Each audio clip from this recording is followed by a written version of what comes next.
The ground beneath our feet feels permanent, solid, reliable, eternal. But it isn't. Beneath the surface, the earth is alive, cracking, grinding, storing energy for centuries, then releasing it in seconds. On January 12, 2010, the earth turned against Haiti. Buildings collapsed. Streets split open. And in the ruins of Port-au-Prince, one man disappeared beneath the city itself. Buried alive. No light. No food. No voice heard above the rubble. This is the story of how he survived 12 days underground, and the geology that almost killed him. Haiti sits on a dangerous boundary. To the north, the North American plate. To the south, the Caribbean plate. Between them runs the Enriquillo y Planting Garden Fault, a strike-slip fault, similar in behavior to California's San Andreas. For more than 250 years, this fault had been locked.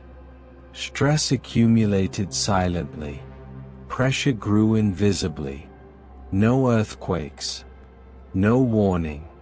But geology never forgets. On January 12th, at 4:53 p.m., the fault ruptured.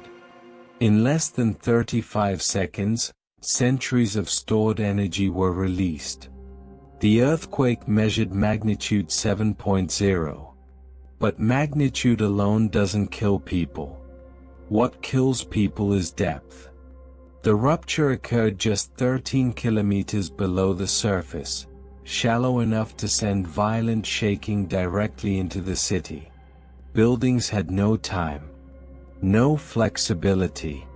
No mercy. Port-au-Prince collapsed inward. Inside one concrete building, a man was working. No warning siren. No countdown. The floor lurched. Walls twisted. The ceiling came down. In seconds, the building folded, concrete slabs pancaking one atop another. The man was thrown into darkness. Then silence. He was alive, but buried beneath tons of debris. There was no space to stand. Barely space to breathe. Concrete pressed against his chest. Dust filled his lungs. The air was warm, stale, disappearing. He screamed. No answer. Outside, the city was chaos, sirens, screams, collapsing aftershocks. No one could hear one voice beneath a mountain of ruin. The earth had closed above him. Surviving entrapment is a race against physics and biology. Oxygen depletion, a carbon dioxide buildup, a crush syndrome, a dehydration. Without water, a human survives 3 to 5 days. Without rescue, survival beyond that is nearly impossible. Yet, geology creates voids. When buildings collapse unevenly, they sometimes form survivable pockets, spaces just large enough to preserve life. He was trapped inside one. Barely. At first, he believed rescue would come quickly. Haiti had suffered earthquakes before. Help would arrive. He rationed movement. Slowed breathing. He found one small source of water, moisture seeping through broken concrete. He drank drops from the wall. Outside, aftershocks continued. Each tremor threatened to end everything. Hunger faded. Weakness replaced it. Muscles cramped. Thoughts blurred.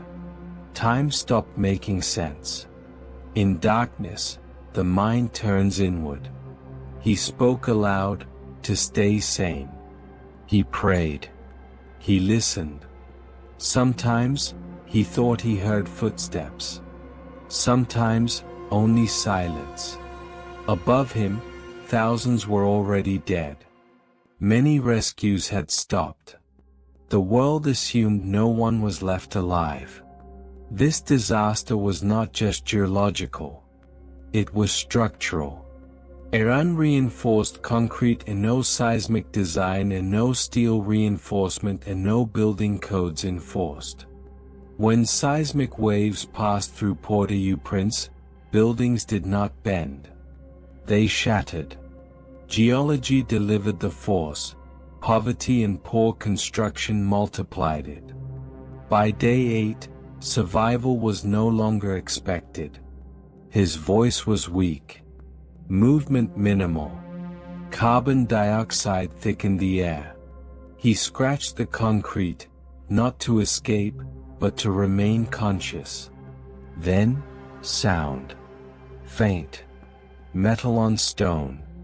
Voices. He screamed with everything left in him. Once. Twice. Nothing. Then, a reply. Rescue workers had returned, searching where survival was considered impossible. Thermal cameras. Listening devices. A signal appeared. Heartbeats beneath concrete. They drilled carefully. One wrong move could crush him.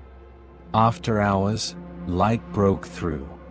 Fresh air rushed in. 12 days after the earth buried him, hands reached down. He was alive. The Haiti earthquake killed over 230,000 people. More than 1.5 million were displaced.